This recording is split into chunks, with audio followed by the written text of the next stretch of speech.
오늘 말씀을 함께 찾겠습니다. 함께 보실 말씀은 요한 1서 1장부터 4절까지 말씀입니다. 신약성경 요한 1서 1장 1절부터 4절, 페이지로는 388쪽입니다. 388쪽 요한 1서 1장 1절에서 4절. 우리 말씀이 짧기 때문에 같이 한 목소리로 합독해서 읽도록 하겠습니다. 시작. 태초부터 있는 생명의 말씀에 관하여는 우리가 들은 바요 눈으로 본 바요 자세히 보고 우리의 손으로 만진 바라. 이 생명이 나타내신 바 된지라. 이 영원한 생명을 우리가 보았고 증언하여 너희에게 전하노니 이는 아버지와 함께 계시다가 우리에게 나타내신 바 된 이시니라. 우리가 보고 들은 바를 너희에게도 전함은 너희로 우리와 사귐이 있게 하려 함이니 우리의 사귐은 아버지와 그의 아들 예수 그리스도와 더불어 누림이라. 우리가 이것을 쓰면 우리의 기쁨이 충만하게 하려 함이라. 아멘. 아멘. 오늘 이 말씀을 통해 또 은혜 받는 귀한 시간이 되셨으면 좋겠습니다. 우리 이쪽이 좀 좋은 자리인가 봐요. 많이 이렇게 몰려 있어요. 가능한 앞쪽 자리도 좋으니까 많이 앉으면 좋을 것 같습니다. 제가 예전에 있는 교회에서 뭐 여러 가지 부서를 담당했지만 가장 많이 오랜 시간 함께 있었던 친구들은 학생의 친구들입니다. 중고등부 사역을 한 8년 정도 했었어요. 거기서 이제 수련회를, 저희는 이제 교회가 작다 보니까 자체 수련회는 좀 힘들었어요. 사람이 많이 없으니까. 그래서 거의 캠프 사역을 많이 갔었는데 이 경산에 위미션이라는 캠프가 있습니다. 거기 이제 자주 갔었어요. 제가 많이 좋아했고 또 강사 목사님도 되게 좋고 해서 갔었는데, 거기서 한 날 이제 둘째 날이었죠. 원래 주제는 그게 아니었는데 거기 강사 목사님께서 기도하시는 중에 차를 타고 오시다가 내가 이 말씀 말고 다른 말씀을 좀 전해야겠다라고 얘기를 하셨어요. 그때 주제가 뭘로 바뀌었냐면 진짜와 가짜라는 주제로 바꾸셨습니다. 그게 뭐냐면 그리스도인도 예배하는 기독교인들도 진짜가 있고 가짜가 있다. 그래서 오늘 내가 말씀을 너희에게 전할 거고 잘 듣고 내가 가짜라고 생각되면 회개하고 우리 하나님 앞에 서자. 그 말씀으로 시작을 하셨어요. 제가 그때 전도사였거든요. 전도사 하면은 그래도 어느 정도 좀 이렇게 신앙이 있어야 되잖아요, 그죠? 믿음도 있고 기도 생활도 하고. 근데 그 목사님의 그 얘기, 첫 얘기를 딱 듣는데 굉장히 마음에 두려움이 몰려왔어요. 목사님 설교를 다 들었는데 거기에 내가 가짜에 해당되면 어떡하지? 나는 이 30명 가까이 되는 아이들을 책임지고 이 아이들 놓고 기도하고 오늘 밤에 함께 예배를 드려야 되는데 내가 가짜면 이거 어떻게 하나? 라는 두려움이 말씀이 끝날 때까지 계속 있었던 것 같아요. 그리고 그날 밤에 정말로 뜨겁게 기도했던 시간이었던 것 같습니다. 누군가는 저에게 물어볼 거예요. 그러면 가짜예요, 진짜예요? 여러분 생각에 판단에 맡기도록 하겠습니다. 제가 가짜인지 진짜인지. 그래서 오늘 그 말씀을 함께 신앙의 가짜와 진짜가 무엇인가라는 이야기를 함께 나누고자 합니다. 어떤 신앙이 가짜 신앙일까? 되게 두려운 말씀이죠. 내가 열심히 예배했는데 난 가짜인가라는 얘기를 할 수 있지만 오늘 이 말씀을 통해 나는 가짜기 때문에 그냥 대충 해야겠다가 아니라 내가 그동안 하나님을 잘 몰랐구나라는 고백과 함께 온전한 예배를 드릴 수 있었으면 좋겠습니다. 유명한 저자이신 에이든 토저라는 목사님이 계십니다. 책이 많이 있어요. 뭐 재밌는 책은 아니에요, 이분 책이. 근데 너무 좋은 책들이 많은데 이분이 쓴 책 중에 나는 진짜인가 가짜인가 라는 책이 있습니다. 거기 보면 그리스도인의 참된 진짜 진단법이라는 7가지가 있어요. 그걸 함께 오늘 같이 보기를 원합니다. 우리 PPT 한번 띄워주시면 7가지 질문 중에 첫 번째가 이겁니다. 우리 뿅 나올 것 같아요. 나는 진짜인가? 라고 해서 다음을 한번 넘겨주세요. 같이 한번 읽어보겠습니다. 시작. 내가 가장 원하는 것은 무엇인가? 잠깐 놔두시고 한번 고민해 보세요. 우리 청년들이 내가 지금 가장 원하는 것, 내가 살아가면서 뭐 여기 있는 청년들이 30년 산 청년도 있을 거고 조금 더 작게 산 청년들이 있을 거지만 내가 지금까지 살아오면서 가장 원한 게 뭘까? 내가 무엇을 가장 추구했고 내가 이것을 꼭 뭐 가지기를 원했을 수도 있고요, 이걸 하기를 원했을 수도 있고 그 자리에 내가 있기를 원했을 수도 있습니다. 그러면 나는 무엇을 가장 원하고 살았는가? 이게 첫 번째 질문입니다. 요 답을 내가 정의할 수 있다면 나는 무엇을 추구하며 살아가는 사람인가? 라는 생각을 할 수 있을 겁니다. 우리 요약본에도 있는데 집에 가서 한번 곰곰이 써보세요. 나는 가장 내가 무엇을 원하고 있는가. 두 번째 질문 한번 볼까요? 두 번째 질문은 우리 PT를 한번 넘겨주시면 같이 한번 읽어보겠습니다. 시작. 내가 가장 많이 생각하는 것은 무엇인가? 원하는 게 있을 거고요. 내가 하루의 생활 또 일주일 가운데 제일 많이 생각하는 게 있을 겁니다. 내 생각을 주관하고 내 머릿속을 떠나지 않으며 한 주간 내내 묵상되어지는 것들이 있을 겁니다. 이 묵상이 말씀만 되는 게 아니죠.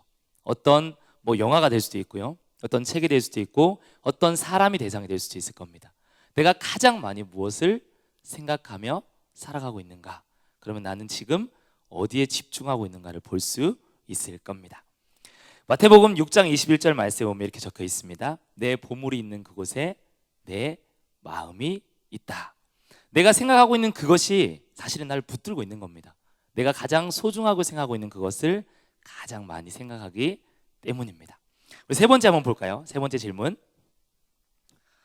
같이 한번 읽겠습니다. 시작. 나는 내 돈을 어떻게 쓰는가? 우리 정기 지출이 있죠. 보험료, 세금 이것들을 제외하고 내가 써야 될 여윳돈이라고 할 수 있을 겁니다. 내가 한 달의 지출 동안 가장 많이 또 어떻게 내가 돈을 사용하고 있는가? 쇼핑에 아니면 내가 뭔가 먹는 것에 그 수많은 돈의 지출에 따라 나는 무엇을 가장 추구하는 사람인가를 또한 알 수 있을 겁니다. 네 번째를 볼까요? 네 번째 질문입니다. 같이 읽겠습니다. 시작. 나는 여가를 어떻게 보내는가?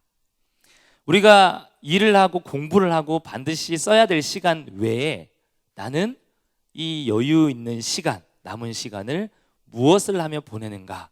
거기에 내가 어떤 사람인가를 알 수 있다라고 이야기를 합니다. 내가 어떤 존재인지를 내가 그 여가 시간에 무엇을 하는 사람인가에 따라 분명히 드러날 겁니다. 내 관심사가 어디에 있는지를. 다섯 번째 보겠습니다. 같이 읽겠습니다. 시작. 나는 어떤 사람들과 어울리는가? 우리가 원래 사람이 자기와 비슷한 사람들과 끌린다라고 이야기를 하죠. 성향이 비슷하고 이상하게 이 사람과 뭔가 맞다. 그런 사람들이 나와 잦은 모임을 가지는 사람입니다. 그러면 내가 만나는 사람들을 한번 여러분이 살펴보세요. 나는 어떤 사람을 주로 만나고 있고 그 사람들과 어떤 이야기의 주제를 주로 가지고 어울리고 있는가? 어떤 문화를 추구하고 있는가? 그러면 나는 어떤 사람인가를 점검해 볼 수 있습니다. 여섯 번째입니다. 같이 또 읽겠습니다. 시작. 나는 누구를 존경하고 어떤 것에 열광하는가? 우리가 존경하는 사람이 있어요. 내가 좋아하는 사람이 있습니다. 그리고 내가 좋아하는 장르가 있어요. 내가 이것만큼은 너무 신이 나요. 예배드리고 이런 것들은 별로 안 좋은데 내가 아이돌 가수가 나오면 너무 신이 나요. 열광이 나요. 주식을 보면 너무 행복해요. 그런 게 있겠죠. 그래서 나는 무엇에 열광하는 사람인가?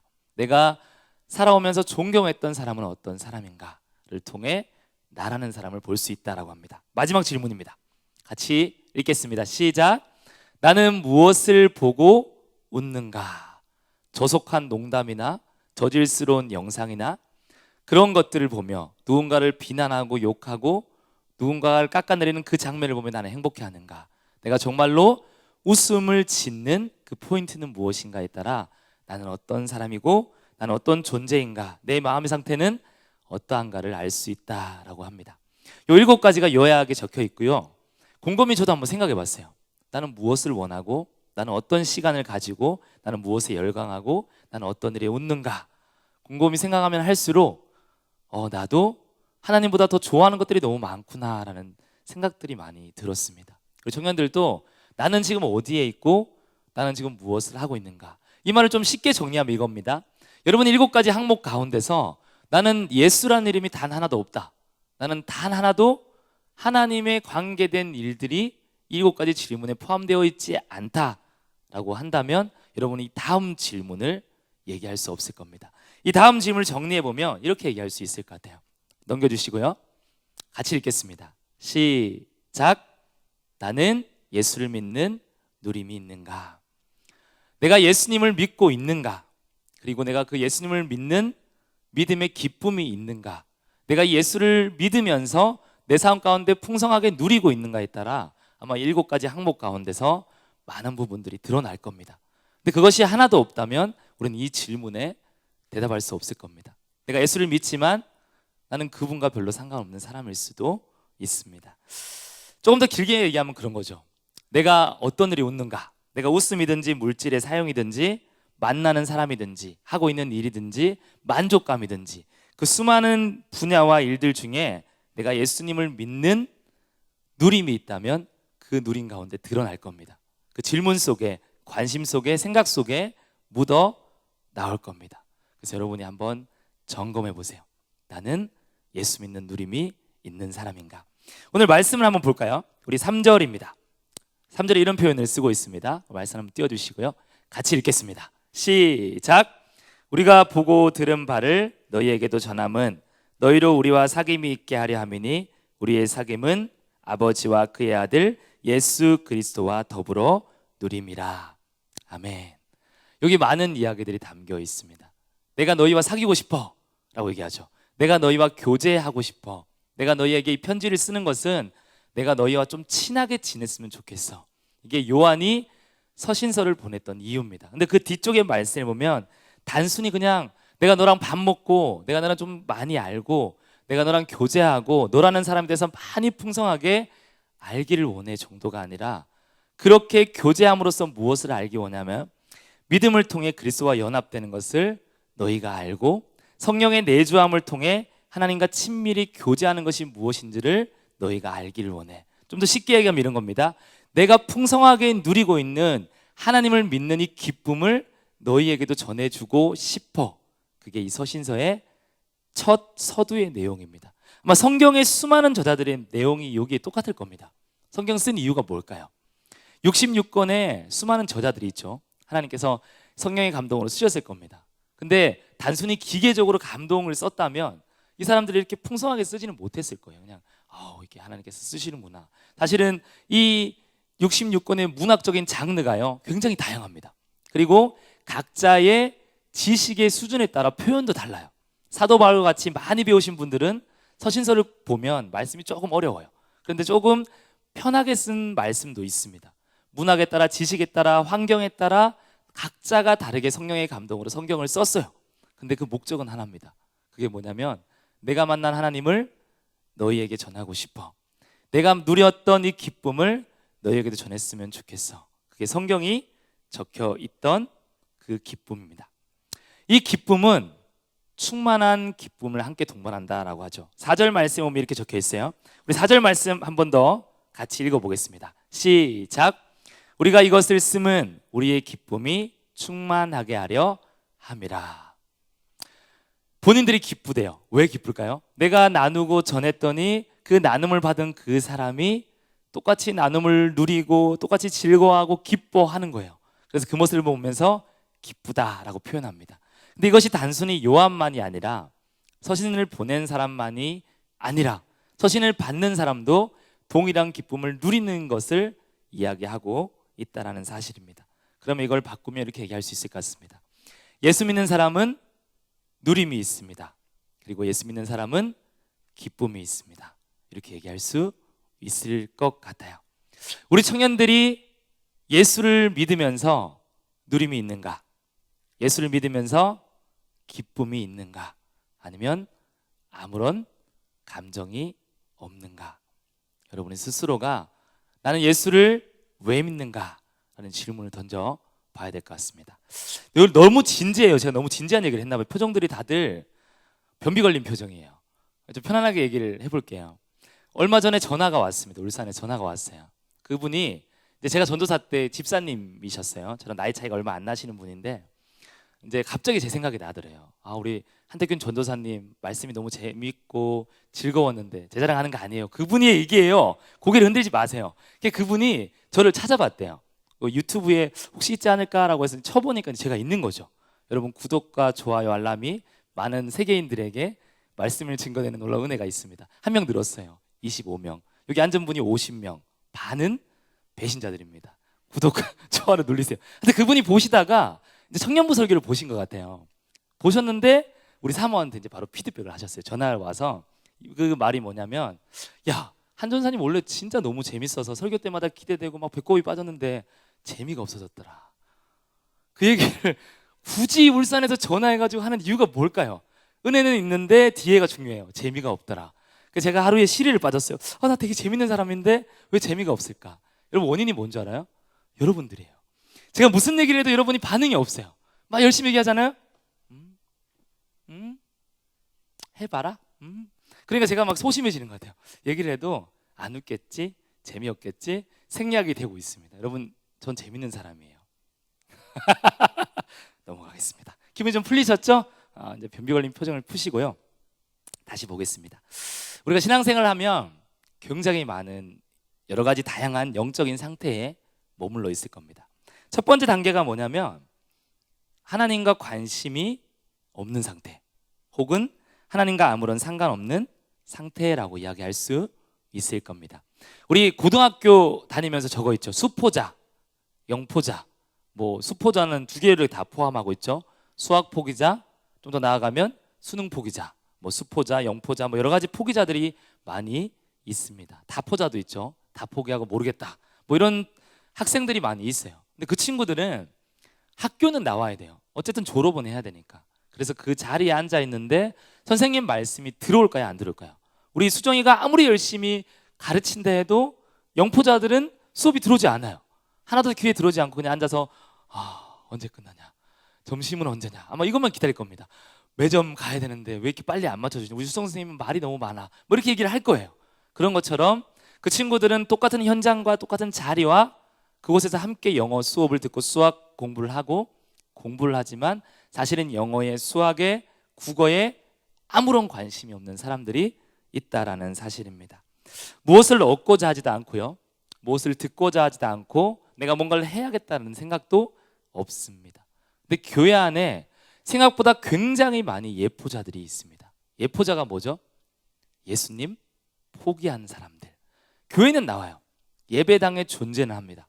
말씀도 듣습니다. 가끔 찬양도 해요. 헌금도 합니다. 그런데 예수님과 아무런 상관없는 사람들이 있어요. 그저 이 시간에 와서 앉아있는 사람들이 있습니다. 당연히 말씀이 아무리 들어가도 예포자인 사람에게 유익이 없겠죠. 변하고자 하는 마음도 없을 겁니다. 오늘도 학교를 때웠다, 오늘도 교회를 때웠다 라고 얘기할 그런 사람들이 분명히 있을 겁니다. 이런 사람들은 어릴 적 습관을 쫓아 교회는 왔지만 인격적 만남이 없는 사람이 있을 거고요, 어떤 목적을 가지고 들어온 사람도 있을 거고, 또 사람 때문에 있는 사람도 있을 거고, 두려움 때문에 내가 교회를 나가지 않으면 어떤 일이 일어나지 않을까라는 두려움 때문에 그 자리를 떠나지 못하는 사람들이 있을 겁니다. 제가 지금 얘기했던 이 사람들의 특징이 뭘까요? 습관, 그리고 누군가의 만남, 목적, 관계, 아니면 두려움. 그 사람의 특징은 예배 가운데 누림이 없다는 겁니다. 예배 가운데 아무런 목적이 없이 앉아있기 때문에 아무런 누림을 누릴 수도 없습니다. 이런 사람들이 하나님과 상관없는 사람, 1년 내내 예배하지만 단 한순간도 그분과 어떤 기쁨의 누림이 없는 사람, 내가 예수를 믿는다고 얘기하지만 내 일상의 365일 동안 단 한순간도 예수 그리스도가 내 인생을 주관하지 않는 사람, 그것이 바로 예포자, 그리고 하나님과 관계없는 사람일 겁니다. 두 번째는 나는 하나님을 안다라고 착각하는 사람이죠. 나는 예수님을 믿는다라고 착각하는 사람입니다. 그 사람이 누구냐면, 우리가 대표적인 사람이 누굴까 고민을 해봤어요. 대표적인 사람이 사도행전 2장에 나옵니다. 말씀을 한번 띄워주실래요? 사도행전 2장 44절에서 45절 우리 같이 읽겠습니다. 시작. 믿는 사람이 다 함께 있어 모든 물건을 서로 통용하고 또 재산과 소유를 팔아 각 사람의 필요를 따라 나눠주며. 요 구절 너무 잘 알고 계시죠? 이제 예수를 믿었어요. 초대교회 사람들이 예수님이 부활하셨다는 사실도 믿었고요, 예수님이 재림하신다는 사실도 믿었어요. 내가 예수님을 잘 믿으면, 예수만 있으면 내가 구원받을 수 있는 백성이다라는 사실도 믿었어요. 그리고 예수님이 곧 오시다라는 재림 신학이 그들에게 있었습니다. 그래서 지금까지 살아왔던 가치관이 바뀌기 시작했어요. 지금까지는 무엇을 좋아했냐면 내 것을 모으는 것을 추구했겠죠. 좀 더 좋은 집을 사고, 좋은 마차를 사고 좋은 옷을 입고 내 신분을 상승시키고 더 많은 것들을 얻을 거야 라는 가치를 가졌다면 예수님을 온전히 만났던 그들이 서로의 가지고 있는 것들을 나누기 시작했습니다. 서로 거를 나누고 통용하고 같이 쓰고 부족함을 채워주는 그 일들을 감당하기 시작했어요. 하나님의 임재를 경험하고 나니까 재산이 이렇게 쓰라고 하나님이 주신 거구나 라는 관점이 바뀌기 시작했습니다. 지금까지는 모으기를 좋아했다면 이제는 나누는 기쁨을 가지기를 원했습니다. 우리가 잘 아는 한 사람들이 있죠. 아나니아와 삽비라라는 사람입니다. 이 사람이 어떤 사람인지는 설명을 안 해도 잘 알 겁니다. 그들이 이런 고민을 했어요. 야, 우리도 저렇게 나누었으면 좋겠다. 왜요? 우리도 뭔가 특별해 보이기를 원했어요. 야, 많은 사람들이 나누는데 우리도 동참은 해야지. 그래서 우리도 좀 더 높여 보여야지. 그래서 그들의 열등감이 그들 스스로를 높이길 원해서 재산을 팝니다. 재산을 팔고 남편과 아내가 이제 작전을 세우는 거죠. 다 드리면 아까우니까 일부만 드리고 다 드린 척을 하자. 그리고 어차피 우리도 노후를 보장해야 되고 이 돈을 가지고 삶도 살아가야 되니 뒷일도 도모하자. 두 개를 다 취한 거죠. 돈도 가지고 자신이 가지고 있는 일부를 떼서 사도들 앞에 내면서 이렇게 얘기했습니다. 밭을 팔았고 전 재산을 교회 공동체에 내겠습니다. 이렇게 드렸습니다. 좋은 인상을 남기려 했어요, 공동체에. 근데 결과는 뭐였어요? 죽음이었죠. 결과는 하나님의 심판이었습니다. 그러면 우리가 고민을 해봐야 돼요. 아니, 돈을 안 내는 사람도 있는데 그래도 재산을 팔고 일부라도 냈으면 좋은 거 아닌가? 일부라도 냈으면 하나님께서 그래도 뭐 그 정도는 괜찮다, 수고했다, 그래도 잘했다 라는 얘기를 해야 될 텐데 하나님께서 그 생명을 취하셨어요. 왜 취하셨을까? 그들이 그 헌금을 낸 이유는 하나님이 아니라 내가 높아지기를 원했어요. 그 헌금을 낸 이유는 이웃을 돕기 위한 사랑하는 마음이 아니라 나라는 사람이 부각되고 높아지기를 원했습니다. 그래서 그들이 정말로 그 돈을 낸 원인을 찾아보면 사도행전 4장 37절 말씀에 보면 바나바가 그 원인입니다. 바나바가 처음 밭을 팔아요. 그리고 사도들한테 돈을 냅니다. 이 돈 가서 다 사용해 주세요. 저는 없어도 괜찮습니다. 부족하고 어려운 사람들 도와주세요. 바나바가 첫 스타트를 끊었어요. 사람들이 뭐라고 얘기해요? 칭찬하기 시작합니다. 야, 바나바가 없는 가운데서 이렇게 많이 섬겼어. 정말 신앙이 좋아. 저 사람 대단한 사람이야. 저 사람 하나님의 사람이야. 이런 소문이 돌자 아나니와 삽비라의 마음에 욕심이 일기 시작했습니다. 야, 우리도 바나바처럼 하지 못할 게 뭐가 있어. 우리도 공동체 가운데 돈 내고 좀 높아지면 어때? 라고 해서 스스로를 속이고 모두를 속여서 돈을 내었습니다. 그들의 나눔이 기쁨이 있을까요? 아마 기쁨이 없을 겁니다. 교회 안에 예포자가 있듯이 예모자가 있습니다. 예수님이 어떤 분인지, 예수님이 무엇을 원하시는지 잘 모릅니다. 그래서 내가 뭔가 행동을 취하고 억지 누림을 포장을 합니다. 나도 예수 믿고 나도 기쁨이 있고 나도 나누고 싶어. 근데 그 본질 안에는 뭐가 있어요? 내가 이런 사람이니까 나를 좀 알아줬으면 좋겠어. 나를 좀 높여줬으면 좋겠고 나를 좀 인정해줬으면 좋겠고 내가 더 많은 사람들에게 칭송받기를 원해. 이게 아나니와 삽비라의 모습이었습니다. 근데 그 죄악이 성령을 속이는 죄다라고 베드로가 이야기를 하죠. 그들의 생명을 빼앗습니다. 이유가 뭘까요? 이 사람들이 그 공동체 안에 그대로 존재했다면 아마 곰팡이처럼 이런 마음들이 퍼져가기 시작했을 겁니다. 이들이 밭을 내고 사람들에게 무슨 얘기를 했을까요? 나 밭을 팔고 나 전재산 드렸다. 사람들에게 아마 강요하기 시작했을 겁니다. 그러면서 은혜원 중에 뭘 드러냈을까요? 자기 의를 드러냈을 겁니다. 그러면 옆에 있는 누구는 뭘 했을까요? 나도 그럼 밭을 팔아야 되나 보다. 밭을 또 팔고 얘기했을 겁니다. 나도 밭을 팔았으니 나도 칭송받기를 원합니다. 가짜 누림이 교회 안에 차고 넘치기 시작했을 겁니다.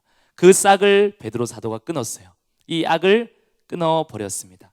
이것이 바로 교회 안에 있던 예모자들의 모습이었습니다. 여러분, 요즘 진짜 사나이 말고 가짜 사나이 많이 보셨죠?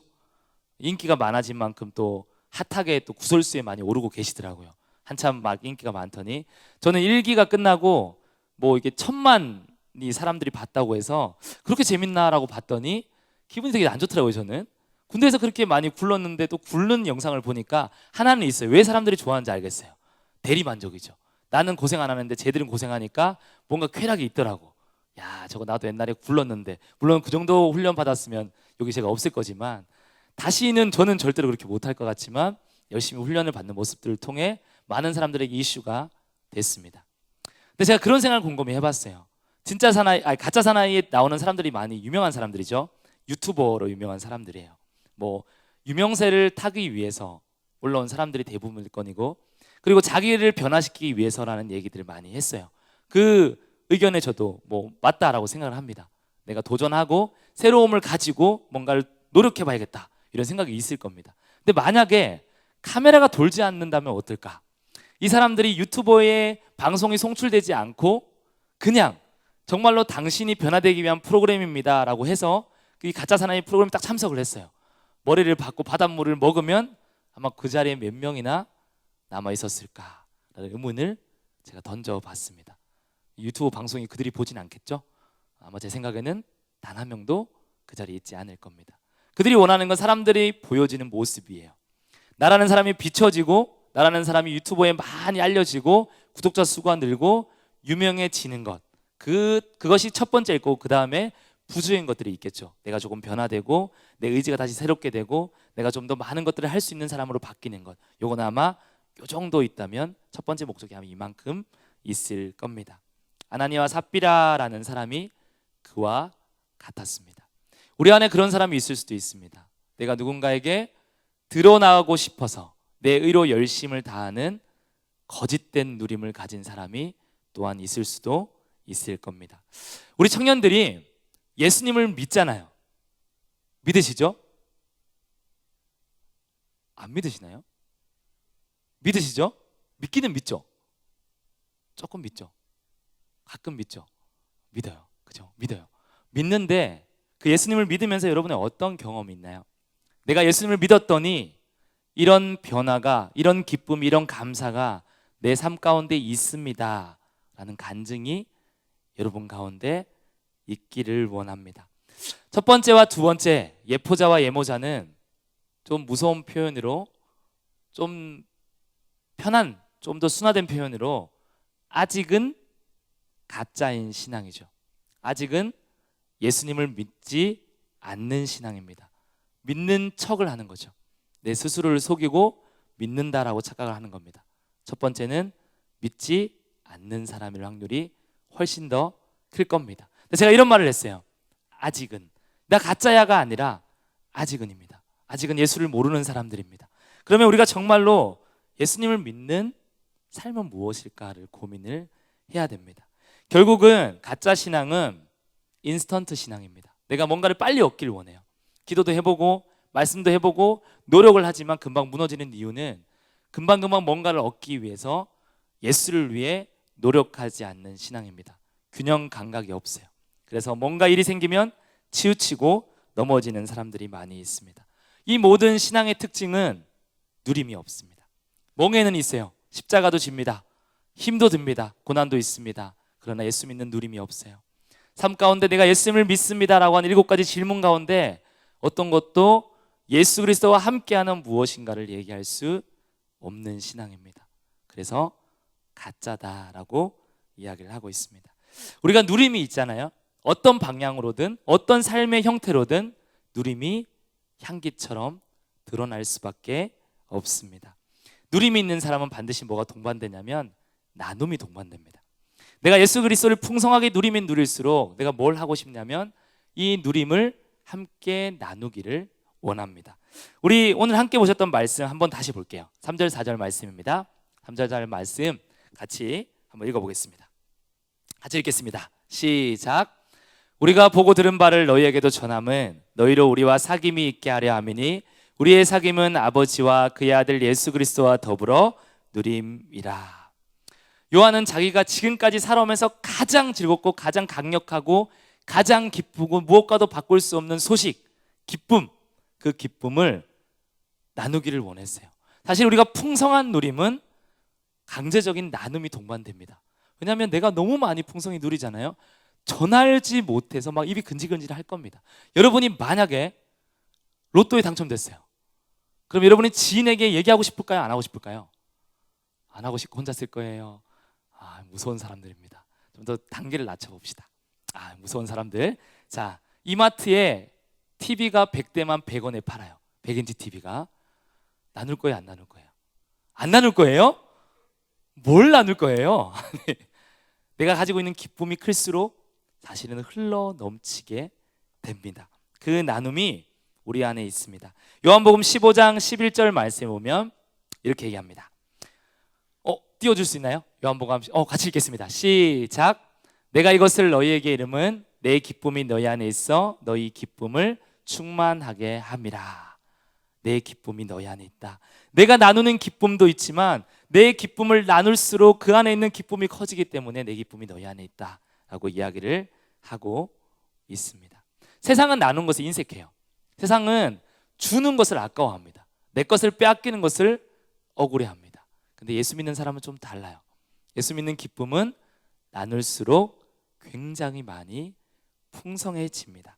이 나눔 안에는 수많은 것들이 포함되어 있어요. 뭐가 있을까요? 내가 예수님을 믿어요.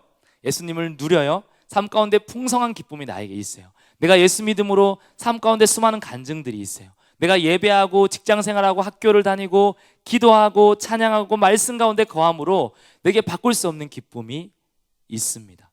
그 기쁨이 여러분 안에 있을 때 어떤 나눔으로 바뀔까요? 제가 쉽게 나눔이라는 표현을 썼지만 이 나눔에는 희생이 있을 겁니다. 이 나눔에는 섬김이 있을 겁니다. 이 나눔에는 누군가를 향한 사랑이 있을 거고요. 누군가를 향한 무조건적인 손해보는 마음들도 있을 겁니다. 하나님이 시키지 않아도 전하고 싶은 마음이 있을 거고요. 그것이 우리 안에 물밀듯이 막 넘쳐 나올 겁니다. 이게 예수 믿는 자의 누림이고 예수 믿는 자의 나눔입니다. 이 누림은 반드시 나눔으로 번집니다. 그러면 사랑하는 우리 청년들 가운데서 나는 어떤 누림이 있는가? 나는 지금까지 살아오면서 어떤 나눔을 행하고 있는가? 우리 오랜 시간 예배하고 함께 공동체 안에 있지만 내 것을 포기하고 싶어하는 사람들이 많이 있어요. 뭔가 내가 하게 되면 내 시간을 빼앗기는 것 같고 희생하는 것 같은 사람들이 있습니다.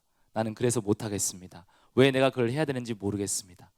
그 사람이 나쁜 게 아니라 그 사람 안에 누림이 없는 겁니다. 예수 믿는 누림이 없기 때문에 내가 그것을 왜 해야 되는지 이유를 알지를 못해요. 그래서 계속 겉도는 겁니다. 공동체 안으로 들어오지를 못해요. 내가 그 안에서 무언가를 해야 되는 목적을 찾지를 못합니다.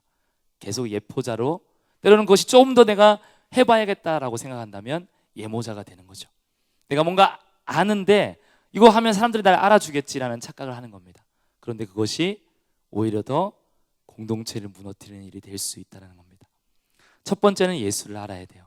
누구보다 풍성하게 삶 가운데 누려야 합니다. 우리가 말씀을 통해, 기도함을 통해. 그러면 어떻게 누리나요? 라고 질문할 수 있겠죠. 어떻게 예수를 누리나요? 사실 여러분은 알고 있어요. 여러분이 하나님 말씀대로 살아가는 방법들을 알고 있어요. 우리 청년들 다 큐티 책을 하고 있죠. 다 하진 않지만 지금 얼마나 하고 있는지 모르겠습니다. 그 누림을 멈춘 청년도 있을 거예요. 크게 결과가 막 바뀌지 않네. 이거 말씀 묵상하고 좀 이거 좀 한다고 내가 뭐 삶이 바뀌지 않네. 자, 아까 얘기했죠. 가짜는 인스턴트 신앙이다. 진짜는 그 작은 누림 속에 천천히 내 시간과 마음을 드리는 겁니다. 그러면서 조금씩 변화되기 시작합니다. 가짜는 변화를 원하지 않아요. 가짜는 거기에 목적이 없습니다. 내가 영포자인데 영어를 좀 잘하기 위해서 뭔가를 노력하지 않아요. 영어 단어를 외우기 위해서 노력하는 사람이 아닙니다. 그냥 그 자리에 앉아있는 사람이에요. 여러분, 영포자가 10년 동안 1타 강사한테 영어 공부를 배운다고 그 사람이 달라질까요? 강의법을 좀 배울 수는 있겠지만 그 사람은 여전히 영어를 못하는 사람입니다. 우리가 예수님을 포기한 사람들이 앉아있다면 우리는 여전히 예포자입니다. 여전히 예수님을 몰라요. 예배하지만 귀에 들어오지 않아요. 말씀이 들려지지만 변화되려고 노력하지 않아요. 기도하지 않습니다. 내가 왜 가짜 신앙을 가지고 지금까지 살아왔는가 아파하지 않아요. 나가면서 이렇게 얘기할 수도 있을 겁니다. 아유, 기분 나빠. 내 신앙이 가짜라고 그렇게 생각할 수도 있을 겁니다. 여러분, 제가 여러분의 신앙을 깎아내리는 것도 아니고요. 제 신앙이 여러분보다 높아서도 아닙니다. 그냥 말씀을 묵상하고 이 말씀에 함께 나눴으면 좋겠다. 우리 신앙이 좀 더 성장을 위해서, 변화를 위해서 도전했으면 좋겠다라는 얘기를 하고 싶었습니다. 제가 감히 도전하지만 첫 번째 예수님을 알지 못하는 사람들, 아나니와 삽비라 같이 내가 무언가를 하고 무언가를 대가를 취하고 관심을 받기를 원하는 사람들은 아직은 가짜 신앙입니다. 아직은 예수를 전혀 모르는 사람들입니다. 우리는 예수님을 누구보다 알아야 합니다. 누림이 있으면 성장을 합니다. 개인으로, 공동체가. 내가 예수님을 누리는 사람이 많으면 많을수록 이 안에는 아마 굉장한 많은 성장들이 있을 겁니다. 그리고 서로가 많은 나눔들이 있을 겁니다. 내가 이런 예수를 만났어. 내가 너희를 이렇게 섬길게. 이런 서로 막 나누고 싶은 그런 마음들이 있을 겁니다. 오늘 사랑하는 우리 청년들이 그런 누림이 있었으면 좋겠어요. 그리고 많이 저에게 그런 얘기들을 전해주세요. 제가 예수님을 만나고요, 제가 직장생활을 하면서요, 제가 예수님을 누리면서 이런 기쁨이 있어요. 그런 나눔이 있었으면 좋겠습니다. 우리 이제 조금 뒤에 이제 고민을 좀 해야 되는 3층 아니면 지하 1층으로 내려갈 건데요. 아직 이름은 안 정했지만 우체통을 하나 두려고 합니다. 이 우체통은 두 가지 의미가 있는데, 첫 번째는 감사의 우체통입니다. 감사의 우체통. 같은 두 개를 하나를 할지는 고민하고 있어요. 거기는 여러분이 나누고 사랑을 전하고 누군가의 사랑을 받았던 내용들을 쓰는 겁니다. 이런 나눔이 있어요. 이런 기쁨이 있어요. 뭐 기도 제목도 좋습니다. 이런 기도 제목이 있습니다. 또 하나는 질문의 우체통입니다. 거기는 우리 청년들이 가지고 있던 평소에 생각하는 질문들이 있잖아요. 신앙적으로 아니면 전혀 신앙과 상관없지만 내가 가지고 있는 인생의 문제들을 나누어 주시면 이제 마지막 주 설교 때 그 질문을 가지고 함께 말씀을 나누려고 합니다. 요 계획을 아마 올해부터 할지 내년 첫 시작부터 할지 생각하고 있는데, 제가 이 얘기를 갑자기 넘어갔지만 여러분에게 그런 나눔이 좀 있었으면 좋겠어요. 청년들이 서로 가운데 내가 이걸 왜 해야 돼? 내가 왜 이걸 해야 돼? 내가 왜 희생해야 돼? 내가 왜 섬겨야 돼가 아니라 내가 왜 섬기지 못하는가에 대해서 여러분이 좀 아파했으면 좋겠어요. 내가 왜 이것을 해야 되라는 마음을 가지는 죄인일 수밖에 없는가를 좀 아파했으면 좋겠습니다. 여러분 진짜 회개가 뭔지 알아요? 하나님 내가 왜 이 죄를 지었을까요? 하나님 내가 왜 이 잘못을 했을까요가 아니라 하나님 내가 왜 이 죄를 지을 수밖에 없는 사람인가요를 아파하는 게 회개라고 얘기해요. 여러분 본질을 보는 거죠. 이 죄를 지으면서 옆 사람을 욕하고 돈을 훔치고 하나님 이 돈을 훔쳐서 죄송합니다, 저 사람을 미워해서 죄송합니다가 아니에요. 내가 왜 저 사람을 미워할 수밖에 없는 사람입니까? 이게 회개의 근원입니다. 내가 왜 이 일을 해야 됩니까가 아니라 내가 왜 이 일을 해야 되는지 이유를 알지 못하는데 여러분이 정말 아파했으면 좋겠습니다. 그래서 조금 더 성장하고 성숙한 누림과 나눔이 있는 예수 믿는 공동체가 되었으면 좋겠습니다.